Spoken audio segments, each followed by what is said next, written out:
1, 2. Dëgjoj? Okej. Tërin, mirë mëngjes që të gjithëve dhe mirë se keni ardhur në takimin ton të së dielës. Sot do të vazhdojmë rrugëtimin ton në letrën e apostullit Paul drejtuar kishës në Rom. Do të shikojmë gjithë kapitullin e 14. Ka shumë në këtë kapitull, koha nuk mjafton, por fatkeqësisht do na duhet të shikojmë disa gjëra dhe jo të gjitha. Dhe për shkak të kohës do doja që të mund të lexonim së pari gjithë kapitullin dhe më pas të luteshim dhe të shikonim se çfarë ka fjala e Perëndisë për ne sot. Apostulli shkruan: "Tani pranojeni atë që është i dobët në besim, jo për t'u zënë me arsyetime. Njëri beson se mund të hajë gjithçka, ndërsa ai që është i dobët ha vetëm perime. Ai që ha mos ta përbuzë atë që nuk ha, dhe ai që nuk ha mos ta gjykojë atë që ha, sepse Perëndia e pranoi atë. Ti kush je që gjykon shërbëtorin e tjetrit? Për zotërinë e vet, ai qëndron ose bie, por do të qëndrojë, sepse Zoti është në gjendje për ta bërë të qëndrojë. Njëri e vlerëson një ditë më tepër se një ditë tjetër.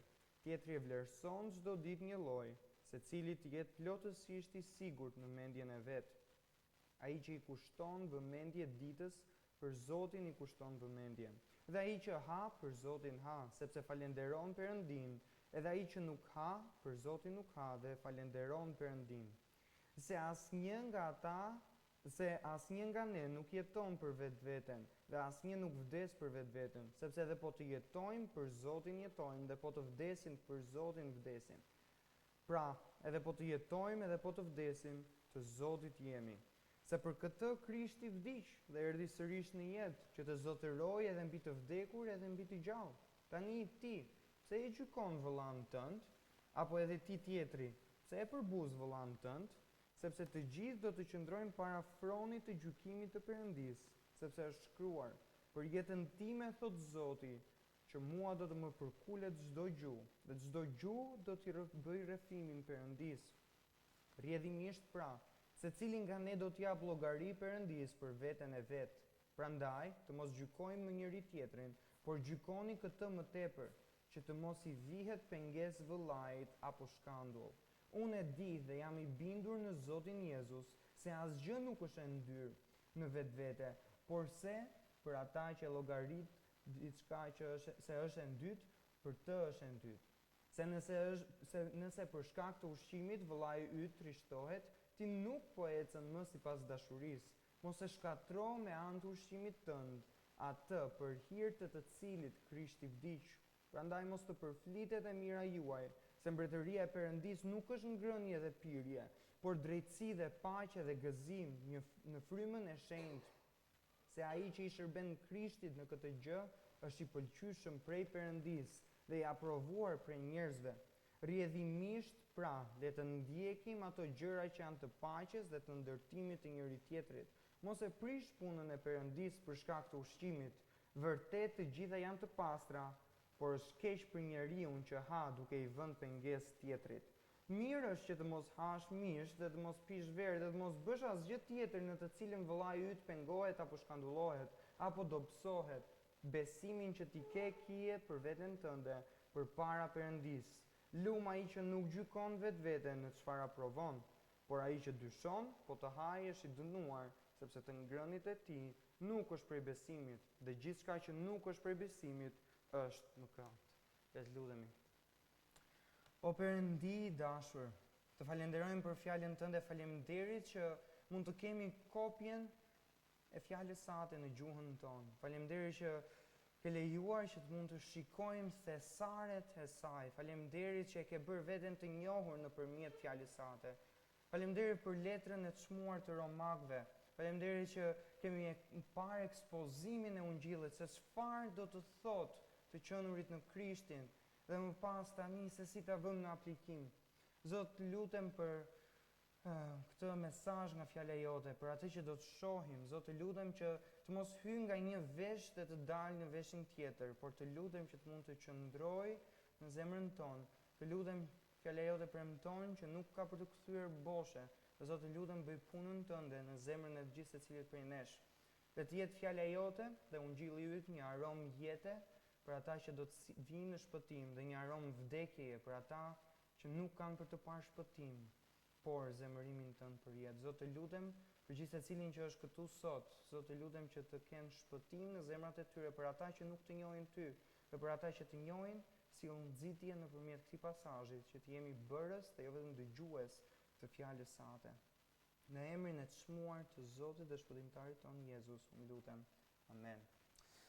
Kemi parë në 11 kapitujt e parë të letrës së Romakëve çështje të ndryshme doktrinore. Pamë ungjillin në 4 kapitujt e parë, më pas nga kapitulli 5 deri në 8 folëm në lidhje me ç'do të thotë të qenurit i drejtësuar përpara Perëndis, si qëndroni dikush i drejt përpara Perëndis, dhe nga 9 deri tek 11 ne pam përmbushjen se ku kemi ne sigurinë që asgjë nuk na ndan nga dashuria e Perëndis në Krishtin Jezus, dhe pam shembullin e Izraelit.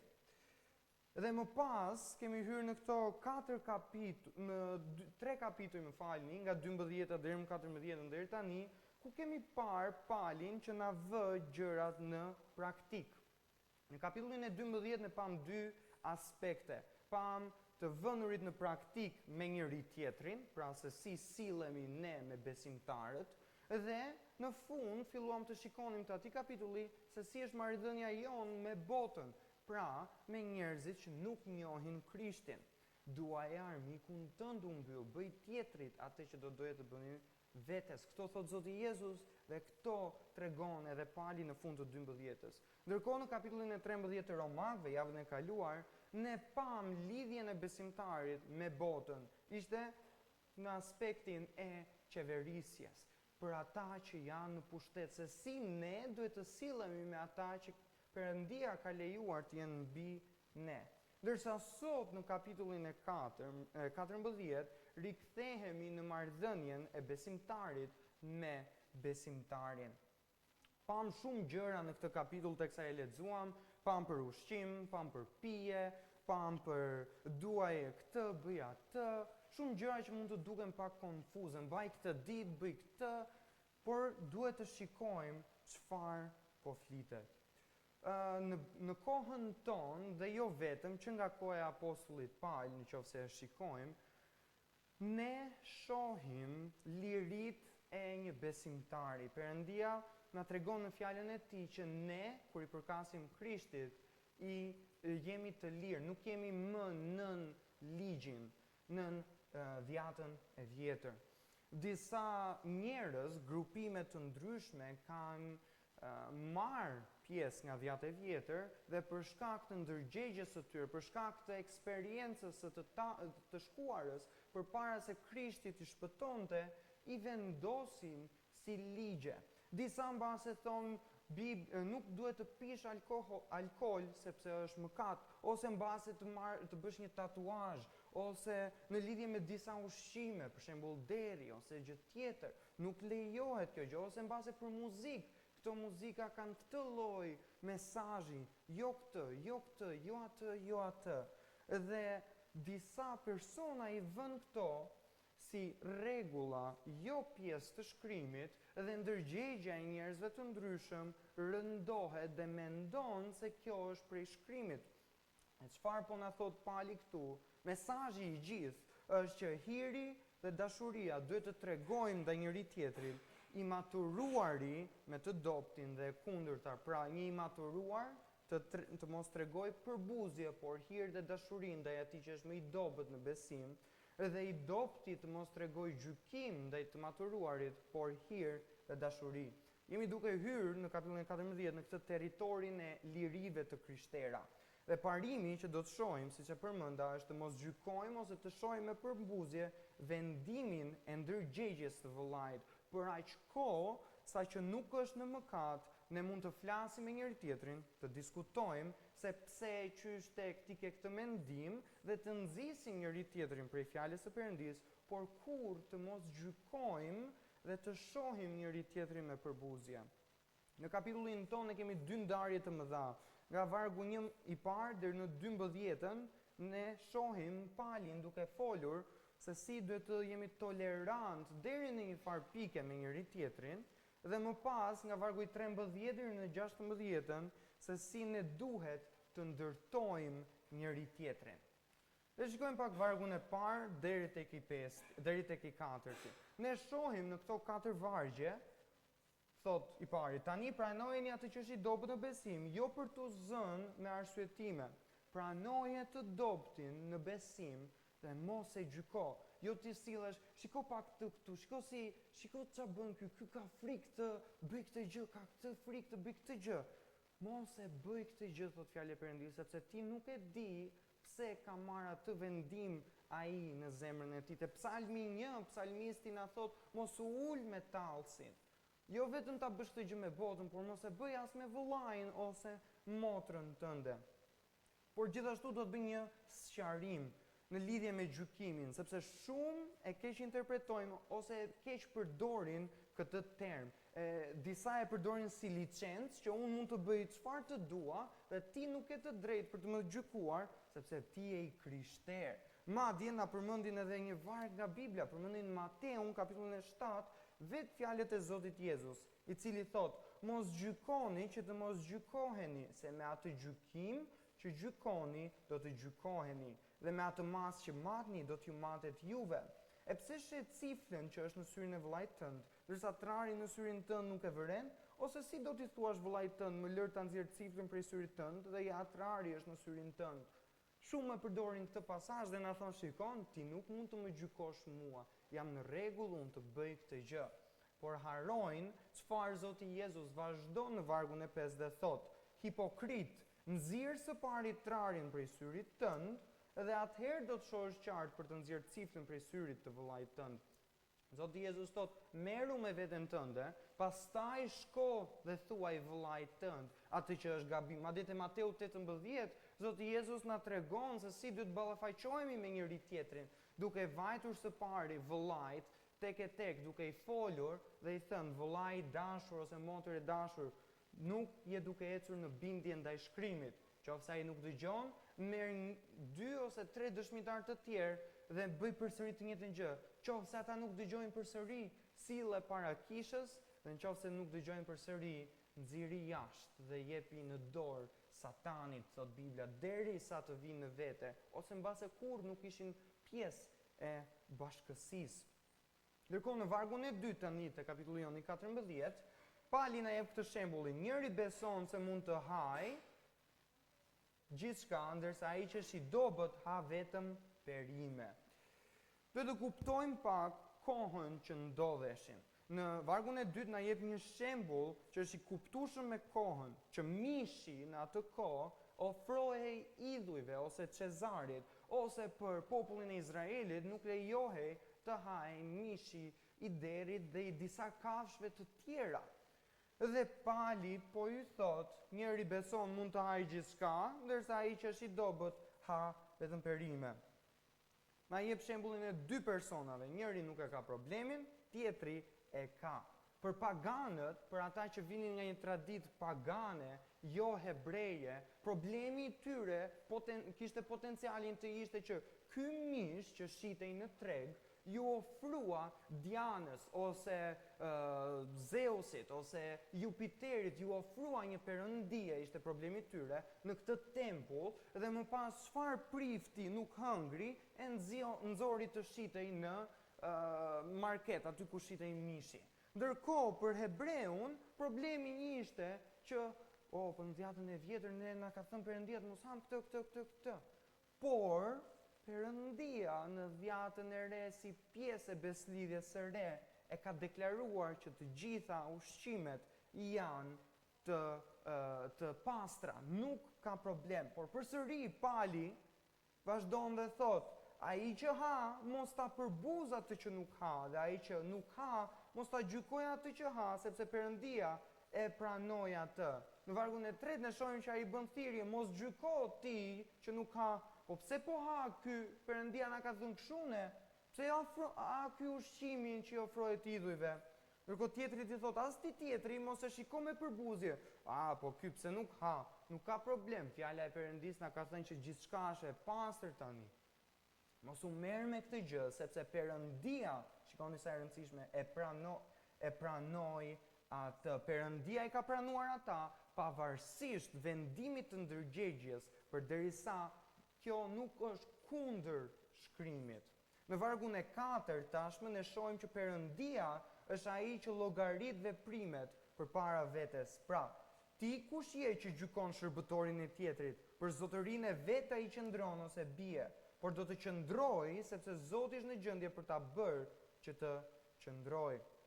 Pra një shërbëtor qëndron ose bie dhe nuk është e nevojshme për ne të shohim vëllain me përbuzje ose gjykim, përderisa është çështje ndërgjegjes dhe jo mëkati. Është çështje e tij dhe e Perëndis, sepse ai ka marrë këtë vendim për këtë çështje.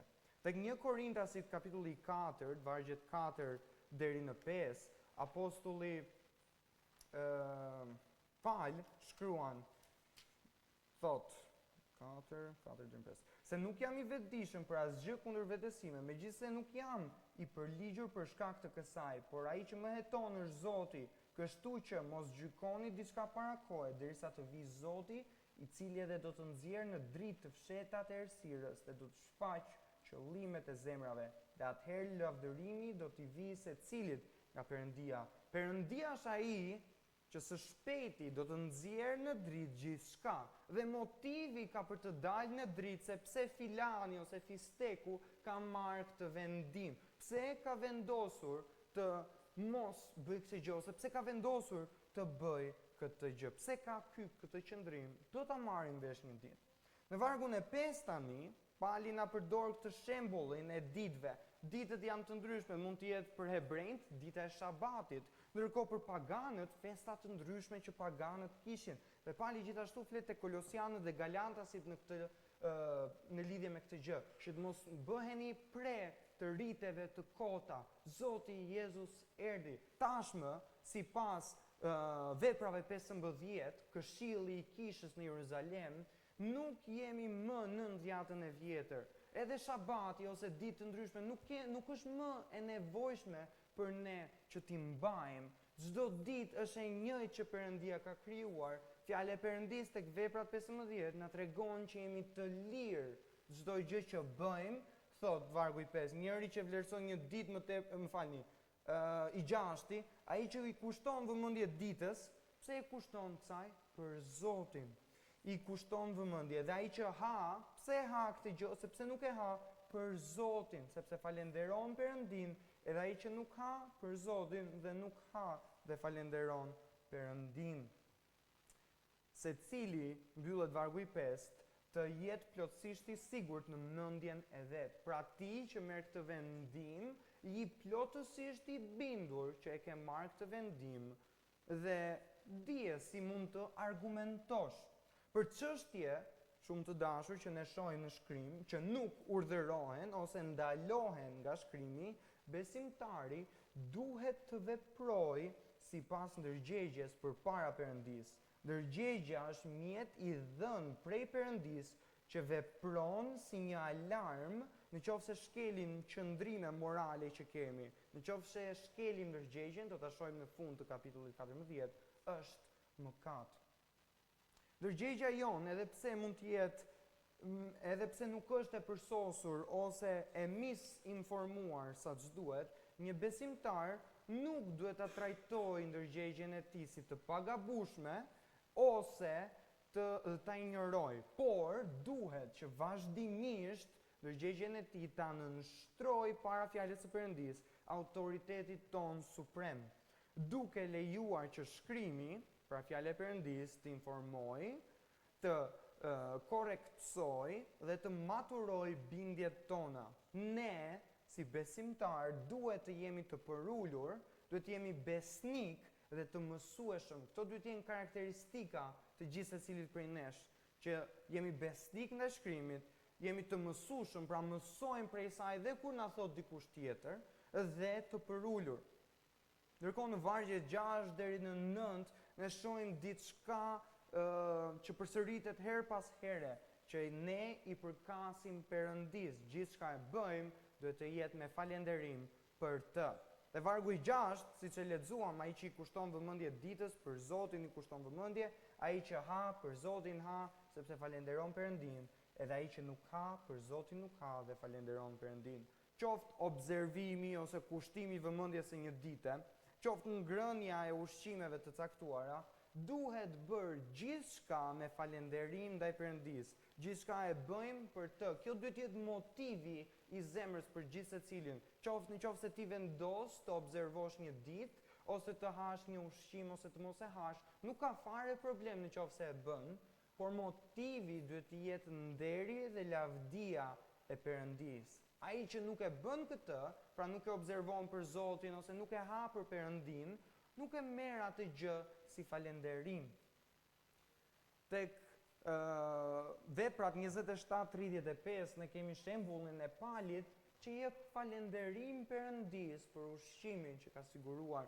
Te Mateu 15 ne kemi Jezusin, vetë Zoti Jezus falënderon Perëndin për ushqimin e siguruar dhe e bekon atë. Madje te 1 Timoteu 4 deri në 5, pali udhëzon Timoteun të veprojë në të njëjtën mënyrë, të jetë falënderues Perëndis për gjithë çka.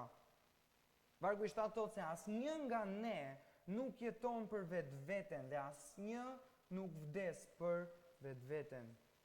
E ka thënë fjala e Perëndis te Filipianët 1:21, të jetuarit është Krishti. Sepse jemi bler me një çmim, thot Pali te Korintasit, jemi bler me çmimin e çmuar të gjakut të Krishtit.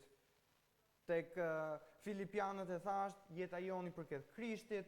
Tek 2 Korintasit 5:14 deri në 15 thotë që ne kontrollohemi tashmë nga dashuria e Krishtit dhe gjithçka që bëjmë për lavdinë e emrit të Tij. Te Galatasit 2:20, unë jam i kryqëzuar me Krishtin, nuk roj më unë, por Krishti në mua, gjithçka që ne bëjmë për lavdinë e Tij. Ne nuk jetojmë më për veten tonë, por për atë. Ai është i denjë dhe atij i përket shërbimi ynë, ai të shpëtoi, ai të bleu, ti i përket atij.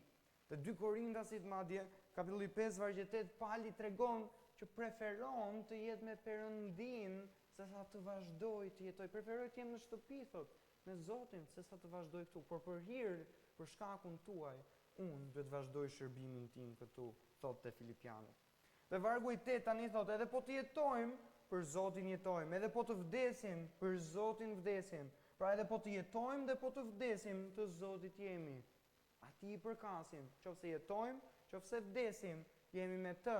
Qofse ne jetojmë, i shërbejmë atij, adhurojmë atë, nderojmë atë në gjithçka.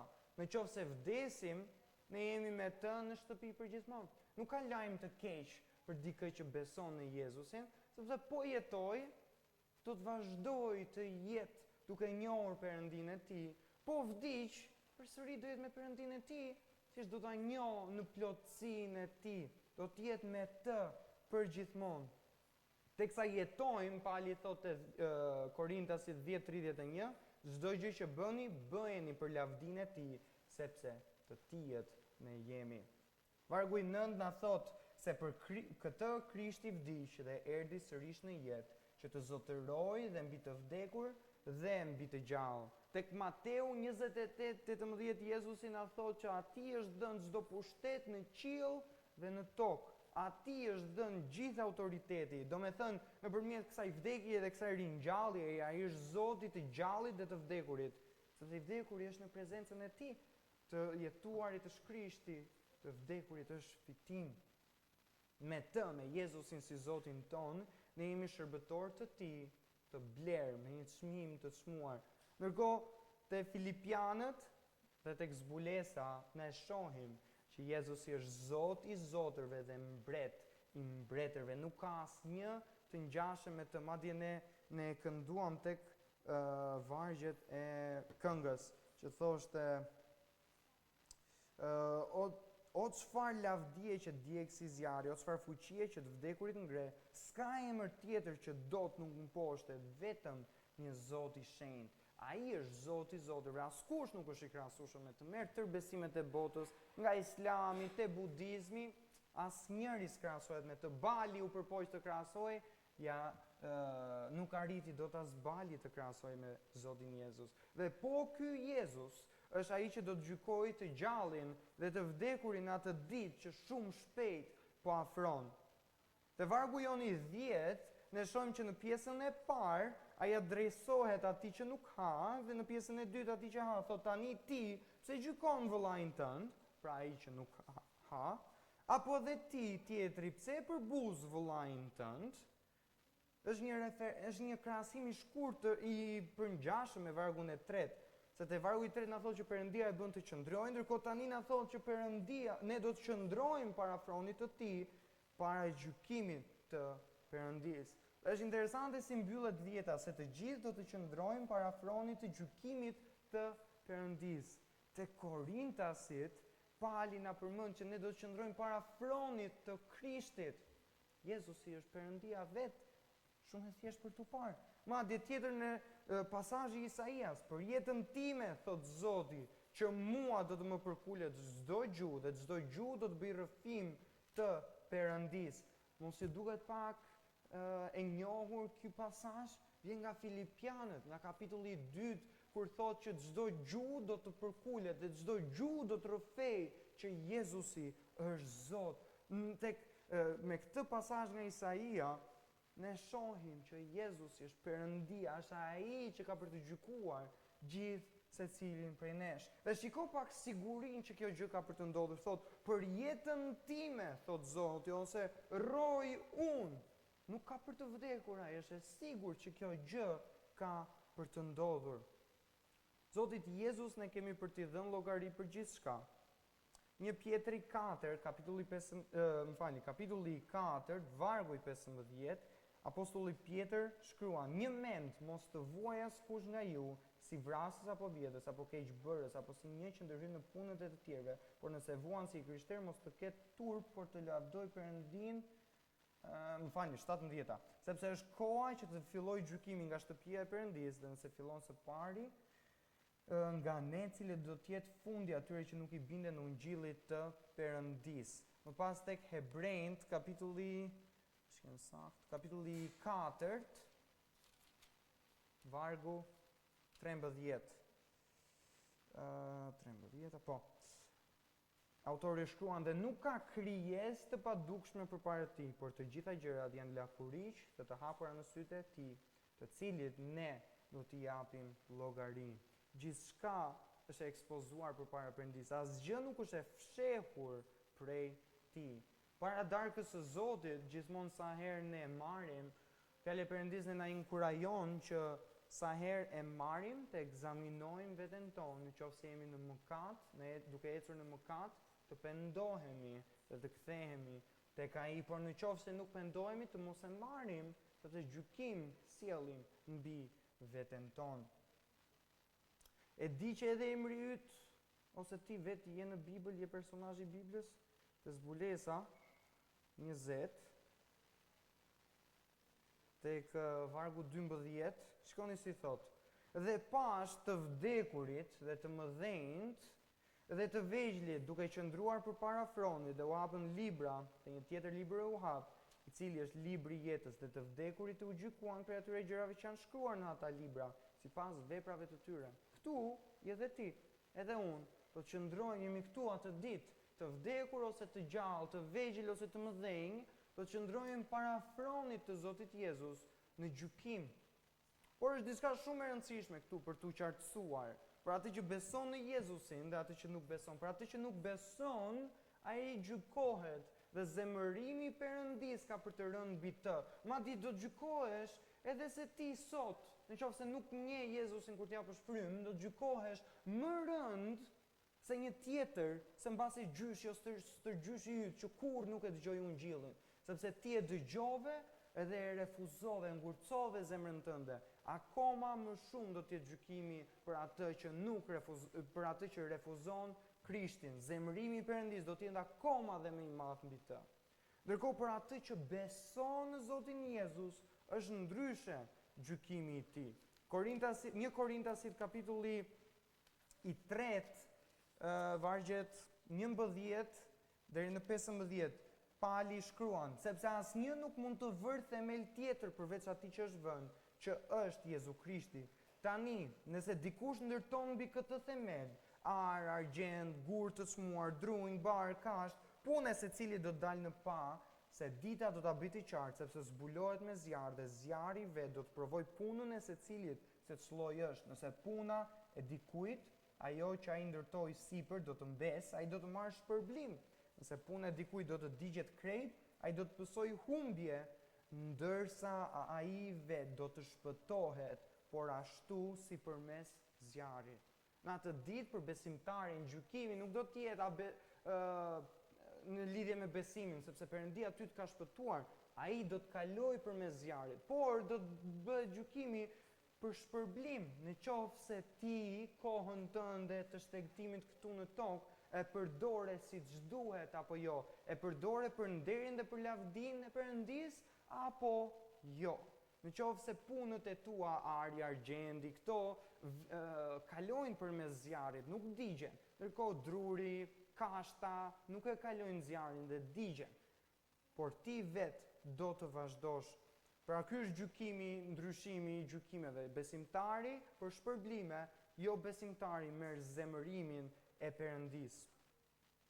Në vargjet 13 deri në 15 ne shohim shmangjen e gurve të pengesës. Në vargun e 13 Pali shkruan, prandaj të mos gjykojmë më njëri tjetrin, por gjykoni këtë më tepër, që të mos i vihet pengesë vëllait apo shkandull. Ai i nxit shenjtorët të mos gjykojnë njëri tjetrin, duke njohur vështirësitë dhe betejat e vëllait, të mbajnë barën e njëri tjetrit. Nëse ne, shikoni sa e rëndësishme është bashkësia e njëri tjetrit. Si te Jakobi, si te Hebrejnë 10, besimtarët nxiten të mblidhen me njëri tjetrin, sepse duke njohur njëri tjetrin, unë e di çfarë problemi ka filani ose fisteku dhe unë e di se si duhet të sillen para tij, a të shpreh gjithë liritë e mia apo të mbaj pak për hatër të Krishtit liritë e mia. Që të dim, ndaj është e rëndësishme që ne të dim çfarë po kalojmë dhe të lutemi për njëri tjetrin. Në këtë mënyrë ne nuk bëhemi shkak pengese për njëri tjetrin, sepse nëse ti nuk e di çfarë problemi ka ai, ti mund të bësh që tjetri të bie në mëkat, mund të bësh gur pengese për të. Kjo është rëndësia e bashkësisë, që ne të nxisim njëri tjetrin, të njohim njëri tjetrin, që të dim barat e njëri tjetrit, të ndajmë njëri tjetrin dhe të jemi aty për njëri tjetrin. Te vargu 14 Pali thot, unë e di dhe jam i bindur në Zotin Jezus se asgjë nuk është e ndytë në vetvete, por se për atë që llogarit diçka se është e ndyrë, për të është e ndyrë. Çfarë do të thotë kjo? Po fjala e Perëndis në dhjatën e re ne na tregon që asnjë ushqim nuk është i papastër në vetvete. Megjithatë, duket se çështja lidhet me ndërgjegjen. Prandaj u thot për atë që është e papastër. Te veprat 10:15 kur Pietri është duke u bërë gati kur ishte në Jafa ose në Tel Avivin e sotëm, ai merr një vizion prej Perëndis ku shikon këtë çarçaf me gjitha llojet e kafshëve. 3 herë vjen aty, edhe ai thot, jo, këto nuk janë të ushqime të pastra, këto nuk lejohen. Dhe Perëndia, Zoti Jezus i thot, Pjetër, atë që unë deklaroj që është e pastër, është e pastër. Dhe më përpara kësaj, tek Marku kapitulli 7, vargu 19, Zoti Jezus thot aty që deklaroi të gjitha ushqimet e pastra. Ai ka shpallur të pastra, si për judeun, si për paganin. E vargu i 15 Pali shkruan se nëse për shkak të ushqimit vëllai yt trishtohet, ti nuk po ecën më sipas dashurisë, mos e shkatro me anë të ushqimit tënd, atë për hir të cilit Krishti vdiq. Ecja në dashuri. Kujtojmë shembullin e Zotit Jezus, shohim te Efesianët kapitulli 5, ai dha jetën e vet për ne. Kjo është kostoja e dashurisë. Është një dashuri sakrifikuese. Nuk është thjesht çështje ndjenjash, nuk është thjesht çështje emocionesh, por dashuria e vërtetë është një dashuri vetmohuese, një dashuri sakrifikuese. Cila është gjëja më e madhe që dikush ka bërë për ty? Përgjigjja e një besimtari, ai dha jetën e tij për ty që ti të mund të jetosh. Jo vetëm kaq, por nëse kujtojmë vetëm 2 javë më parë te Romakët 12 ose te Filipianët kapitulli 2, ne pam që jemi thirrur të konsiderojmë tjetrin më të lartë se vetja jonë, duke vlerësuar më të rëndësishëm se interesat e tua. Nëse një vëlla ka vështirësi me një çështje të caktuar, atëherë për hir të tij vendos të heqësh dorë nga liria jote. Mos u bëj shkak që të bjerë në mëkat ai për të cilin Krishti vdiq. Kostoja është e madhe, sepse kërkon të shkelësh mbi krenarinë tënde. Ti mund të thuar si një kalamaj vogël, unë dua ta pi atë gjë, unë dua ta ha këtë gjë. Por, në qoftë se vëllai yt është duke luftuar me këtë çështje, për hir të tij, hiq dorë dhe mos e shty atë drejt mëkatit. Kemi vetë shembullin e Palit. Vetë apostulli Pal jep shembull nga jeta e tij se si për hir të Ungjillit, për hir të Krishtit dhe të tjerëve, ai vendos të mos praktikoj të gjithë liritë e tij. 1 Korintasit 4, Pali thot, se nuk jam i vetëdijshëm për asgjë kundër vetes sime, megjithatë nuk jam i përligjur për shkak të kësaj, por ai që më heton është Zoti. Kështu që mos gjykoni diçka para kohë derisa të vi Zoti, i cili edhe do të nxjerrë në dritë të fshehta të errësirë. Këtë që lexuam, dhe do të shfaqë qëllimet e zemrave dhe atëherë lavdërimin do t'i vijë secili nga Perëndia. Tani shikoj si vazhdon. Tani vëllezër, këto i lidha me veten time dhe Apollin për dobin tuaj, që përmes nesh të mësoni atë që të mos shkohet për te çfarë është shkruar, me qëllim që asnjë të mos krekoset kundër tjetrit për hir të një tjetri. Se kush të dallon ty nga të tjerët, dhe çfarë ke ti që nuk e more, por edhe nëse e more, pse mburesh? Tashmë u pastruat, u bëhet pak më. Prit, më duket se po, më falni, 9. Se mendoj që Perëndia na paraqiti ne apostujt si të fundit të gjithëve. Jo. Prit. Se kapitulli 9, jo kapitulli 4. Në kapitulli 9, më falni, vargu i 4 deri te 14. Thot: Mos vallë nuk kemi të drejtë të hamë e të pimë, mos vallë nuk kemi të drejtë të marrim me vete për grua një motër, ashtu si edhe apostujt e tjerë dhe vëllezërit e Zotit dhe Kefa, apo vetëm unë dhe Barnaba nuk kemi të drejtë që të mos punojmë. Kush shkon ndonjëherë ushtar me shpenzimet e veta? Kush mbjell një vresh dhe nuk ha frytin e tij, apo kush bariton një grigj dhe nuk ushqehet prej qumshit të saj? Mos po i flas këto si njeri, apo nuk i thot vetë këto edhe ligji, sepse në ligjin e Mojsiut të shkruar nuk do t'i vësh hundës kaut që është duke shirë. Mos vallë me rakoset Perëndia për qetë, apo e thot për ne patjetër. Një mend për ne u shkrua kjo, se ai që liron duhet të lirojë me shpresë, dhe ai që shin duhet të shijë me shpresën e të marrit pjesë nga të korrat. Nëse ne mbollëm ndër ju të mirat frymërore, a është gjë e madhe nëse ne do të korrim të mirat tuaja materiale? Nëse të tjerë marrin pjesë në këtë të drejtë mbi ju, a nuk kemi ne më tepër? Por se ne nuk e përdorëm këtë të drejtë, përkundrazi i durojmë të gjitha me qëllim që të mos i vëmë ndonjë pengesë ungjillit të Krishtit. A nuk e dini se ata që kryejnë shërbimet e shenjta hanë prej ushqimeve të tempullit, dhe ata që merren vazhdimisht me altarin bëhen pjesëmarrës të ofertave të altarit. Kështu edhe Zoti urdhëroi për ata që shpallin ungjillin të jetojnë prej ungjillit. Çfarë është duke thënë Pali?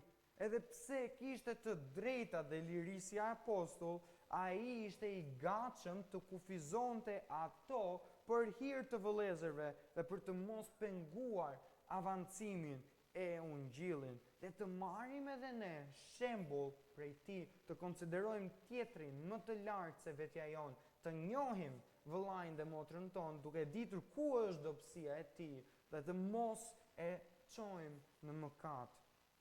Në vargun 16 deri në 19 ne shohim se ç'a është prioriteti i besimtarit. Thot, prandaj mos të përflitet e mira juaj, se mbretëria e Perëndis nuk është ngrënie dhe pirje, por drejtësi dhe paqe dhe gëzim në frymën e shenjtë, se ai që i shërben Krishtit në këtë gjë është i pëlqyeshëm prej Perëndis dhe i aprovuar prej njerëzve. Rrjedhimisht, pra, le të ndjekim ato gjëra që janë të paqes dhe të ndërtimit të njëri tjetrin. Tek 1 Korintasit kapitulli 10, nuk do ta shohim, vargjet 23 deri në 32, çfarë po ndodh, Pali na jep një shembull se si kjo gjë mund të vjet në praktik, se si ne vëm gjërat e duhura në prioritet. Në qoftë se thot Pali, ty të fton një jo besimtar, pagan atë kohë, një adhurues idhujsh, të fton në shtëpinë e vet dhe ti je me një vëlla të dobët me vete. Dhe ai thot, ky pagani thot, këtë mund ta hanësh ushqim ofruar idhujve. Ti mund të thuash, si besimtari, sa mirë, s'ka problem, ne mund le ta ham këtë gjë. Por Pali i thot, nëse vllai ta bën me bryl, që është me i dobët, ta bën me bryl, ky është ushqim prej idhujve dhe nuk mund ta ha dot sepse kam problem, atëherën për shkak të tij mos ha, le të ofendohet. Thot Pali dhe njerëz të tjerë, le të ofendohet ai për hatër të vëllait tënd, sepse ky person pagani do të shikojë dashurinë që ti ke për njëri tjetrin dhe do të shikojë që vërtet këta bëjnë atë që thonë, e duan njëri tjetrin, këta vërtet e konsiderojnë njëri tjetrin më të lartë se vetja, dhe kjo mbase mund ta çojë atë drejt shpëtimit. Nuk ka për ta çuar atë drejt shpëtimit se ti the hajde o burra, s'ka problem, po kthej çon vëllan tënd në mëkat. Sepse thot, po këta s'kan dashuri për njëri tjetrin, ç'a të bashkohem edhe unë këtyre? Nuk ka vlerë kjo gjë, thot. Kur jo besimtarët, thot dikush, shohin një të krishterë të maturuar, duke keq përdorur liritë e tij dhe duke dëmtuar një vëlla, ata arrin në përfundimin që krishtërimi është i mbushur me njerëz pa dashuri. Dhe kjo gjë pasqyron keq atë që fjala e Perëndis thot. Kjo s'është e vërtet. Ndaj thot Pali, prandaj mos të përflitet e mira juaj, mos keq përdorni lirinë që është dhënë. Dhe te 17 na thot, mbretëria e Perëndis nuk është ngrënie dhe pirje. Për çfarë ka këtë? Çfarë do të thotë si nuk është ngrënie dhe pirje, por drejtësi, paqe dhe gëzim në frymën e shenjtë. Ngrënie dhe pirje, ne kemi folur, janë këto çështje, nuk është për çështje të vogla debatesh, nuk është gjithë zemra e mbretërisë së Perëndis debati, a themi të pim apo të mos pim, a ta shfrytëzojmë të liri apo të mos e shfrytëzojmë të liri. Para disa kohësh në Shqipëri u bë edhe madje në Shqipëri debati kot. Po bënin debat një grup personash, në qoftë se ne do të themi frymë e shenjtë apo shpirti i shenjtë, dhe ziheshin me njëri tjetrin. Kjo është humbje kohe dhe sjell përçarje të kotë, sepse njëri thot frymë, tjetri thot shpirt i shenjtë. S'ka lidhje, e njëjta gjë është përkthimi. Nuk ndryshon as edhe një gjë. Nuk është çështje kaq e rëndësishme teologjike që nuk shpëtohesh ti se nuk është frymë apo nuk është shpirt. Mbretëria e Perëndis ka të bëjë me drejtësinë. Çfarë do të thotë me drejtësinë? Që ti jeton një jetë të shenjtë në shenjtëri përpara Perëndis. Ka të bëjë me paqen. Çfarë do të thotë me paqen? Që ti je në paqe me vëllain dhe me motrën tënde, me njëri tjetrin, dhe nëse është e mundur për ty, me njerëzit e tjerë gjithashtu. Dhe ka të bëjë me gëzimin në frymën e shenjtë.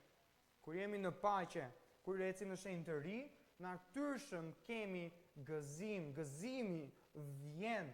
Madje te Gjoni 15 thotë, nëse qëndroni në mua dhe unë në ju do të kemi gëzim të plot. Edhe ai tani që përqendrohet te drejtësia, te paqja dhe te gëzimi, vargu 18 na thotë që i shërben Krishtit, i pëlqen Perëndis dhe miratohet nga njerëzit. Mos kujtoni se njerëzit e botës nuk vëzhgojnë, mos kujtoni se jo besimtari nuk vëzhgon si sillesh ti me njëri tjetrin. Vëzhgojnë ata dhe shohin se ti e bën atë që thua apo jo. Madje kanë dalë edhe shprehje popullore në Shqipëri që të dëgjosh fjalët e priftit, po të mos bësh siç bën prifti, thon për shembull. Pse ka dalë kjo? Sepse ai nuk ka bërë siç ka thënë. Vëzhgon njeriu. Ne duhet të bëjmë atë që thonë, të ecim në shenjë të ri, të jemi në paqe me njëri tjetrin, dhe në këtë mënyrë ungjilli jo vetëm që del me fjalët tona, jo vetëm që vem ne dhe i themi që Krishti ka shumë të deshi, sa që jetoi një jetë të përsosur, vdiq në kryq për shkak të dashurisë, mori mëkatin tënd, u ringjall të tretën ditë, dhe nëse ti pendohesh dhe beson je i drejtë përpara Perëndis, jo vetëm që këtë e themi me gojë, por këtë edhe ne jetojmë me anë të sjelljes son, ne tregojmë që vërtet ka ndryshim në jetën time dhe tënde. E këto janë dy gjëra për të cilën ne nxitemi shpesh në shkrim, që përmendet te vargu 19. Të ndjekim gjërat e paqes dhe të nderimit të njëri tjetrit. Të ndjekim gjërat e paqes është duke jetuar në paqe, nëse është e mundur me të gjithë njerëzit, siç e përmendëm te kapitulli 12. Të ndjekim gjërat që sjellin paqen, që kontribojnë për paqe. Të jemi ata që njihen si paqebërës, jo ata që janë mollë e sherrit. Më pas të ndërtojmë njëri tjetrin. Sa e rëndësishme, kjo na tregon, sa e rëndësishme është bashkësia me njëri tjetrin.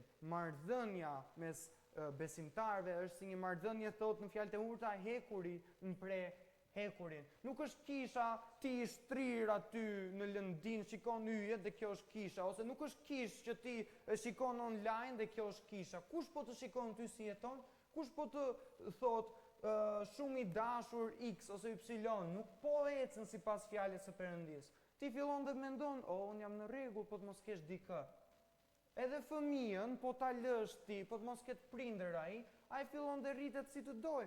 Nuk pyet më fëmia për asgjë. Prandaj është me prindrit që prindi e korrekson, i thot, jo, kjo nuk bëhet, kjo bëhet, këtë nuk e për ta bërë. Ose edhe disiplinën, prindi e bën për fëmijën që të mësohet, edhe Perëndia ka fjalën e tij, ka kishën për të disiplinuar besimtarët, është mjeti i Perëndis për të disiplinuar dhe të sjellë në vete të tillët.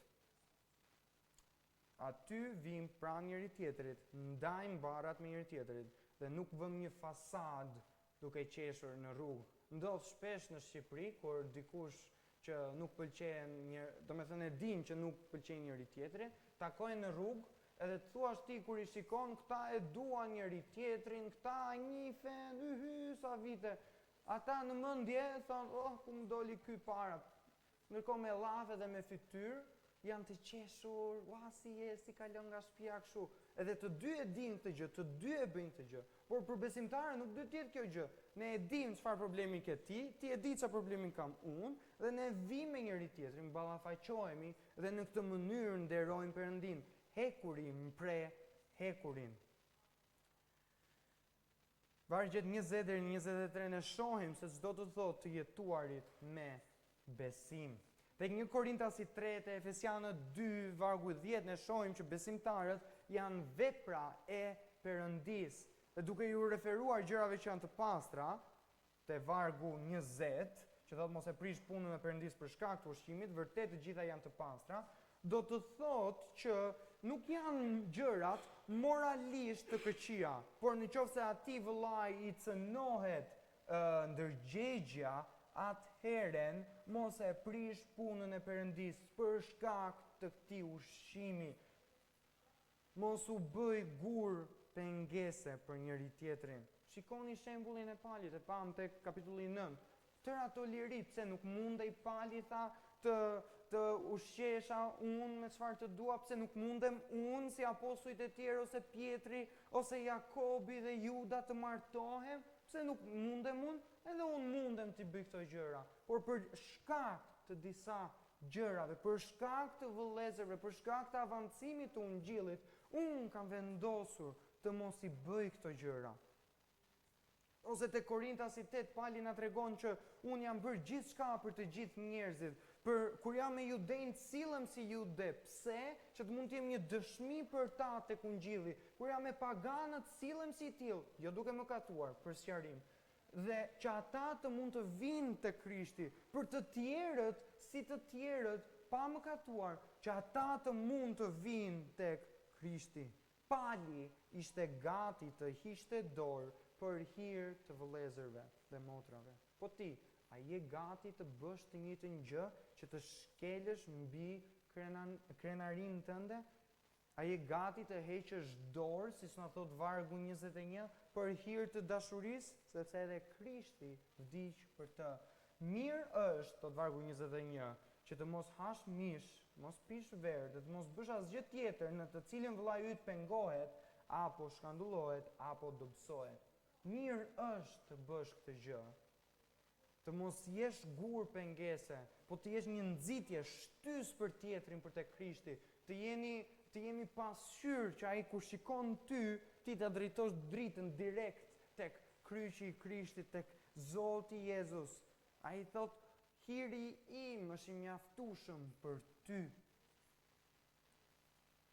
Te 22-shi, vargu 22, ai adresohet Pali tani të fortit në besim. Thot, besimin që ti ke, kije për veten tënde, përpara Perëndis. Lum ai që nuk gjykon veten në çfarë aprovon. Kur të bindur prej shkrimit me besim të sinqert, ne shohim që diçka është e lejushme, bëje, por ki kujdes, mos e tepro dhe përdore për nderin dhe lavdin e Perëndis. Dhe në qoftë se duhet, ti duhet të jesh i gatshëm ta lësh për vëllain tënd.Ërkohë te vargu 23, Pali thot, por ai që dyshon po të hajë është i dënuar, sepse të ngrënët e tij nuk është prej besimit, dhe gjithçka që nuk është prej besimit është mëkat.Ërkohë për atë që është i dobët, informohu prej shkrimit, kërko ndihmë ose drejtim Perëndis, por përsëri në qoftë se ndërgjegjja jote nuk të lë rehat, për shembull, mbase për të pirë alkool, ose për të bërë një tatuazh, ose mbase për të ngrënë diçka që dikur të është ndaluar, në qoftë se ndërgjegjja jote nuk të lë, mos e bëj, mos e shkel, sepse përpara Perëndis kjo është mëkat. Nuk ka rëndësi, thot, vërtet mund të thotë shkrimi që është e lejushme kjo gjë, por nëse ti shkel alarmin që Perëndia të ka vënë, ke bërë mëkat. E thot këtu, gjithçka që nuk është prej besimit, që nuk e bën prej besimit, që nuk e bën se ti kupton se Perëndia ta lejon këtë gjë, kjo gjë është mëkat. Dhe çfarë pam ne në këto 23 vargje? E di që mund të kem thënë shumë dhe ca gjëra mund të jenë harruar, ca gjëra ikën mbi kokë, por për të rikthyer pikat e shkurtra është të mos gjykojmë tjetrin, pra nëse ne jemi më të dobët, të mos i gjykojmë tjetrin sepse ai bën këtë gjë. Nëse ti je i fortë dhe nuk ke problem në besim, mos e shiko tjetrin me përbuzje sepse ai nuk bën këtë gjë, por le të jetë motivi i zemrave tona, si i dobët, si i fortë, që të nderojmë Perëndin në gjithçka. Së dyti ne pam që Perëndis një ditë kemi për t'i dhënë atij llogari. Do të qëndrojmë para fronit të Krishtit, si besimtari, si jo besimtari. Nëse këtu ti je sot si një jo besimtar, Perëndia e di zemrën tënde, nuk ka nevojë të vësh një fasadë, fytyrë ose të praktikosh sikur çfarë je. Perëndia e njeh zemrën. Nëse ti nuk e njeh Zotin Jezus, pendohu dhe beso në Jezusin, sepse ke për të humbur përjetësisht. Gjykimi që ti do të kesh është zemërimi Perëndis mbi ty. Por për besimtarin do të jetë shpërblim për punën që ke bërë, nëse ecën me besnikëri ndaj Perëndis.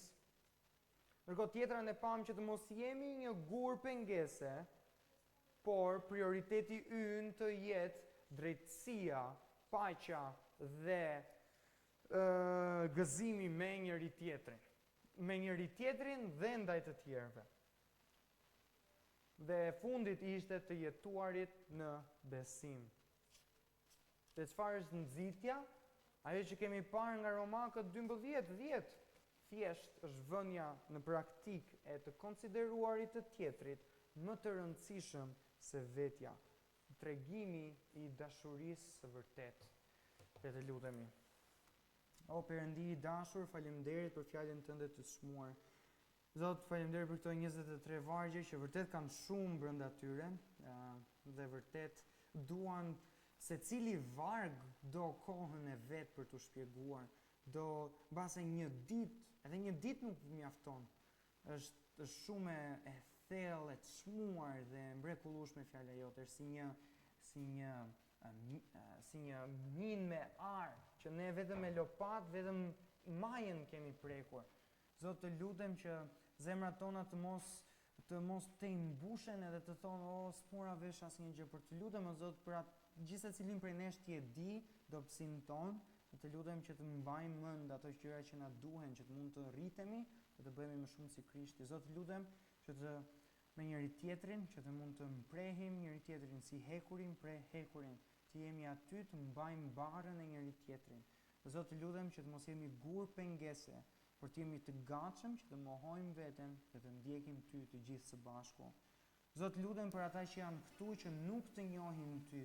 Le të jetë mesazhi i Ungjillit, një mesazh që do të sjellë në shpëtim, por nëse nuk ka për shpëtim, le të jetë një aromë vdekjeje për ta dhe një aromë vjete për ata që do të vinë në shpëtim. Lutem edhe për shenjtorët që të mund të nxiten, që të mund të duan ty më shumë, të ecin në bindje ndaj teje dhe që të konsiderojnë njëri tjetrin më të madh se vetja e tyre. Dhe të ndjekim shembullin e vetë Zotit Jezus, që dha jetën e vet për gjithë secilin prej nesh. Në emrin e Tij unë lutem.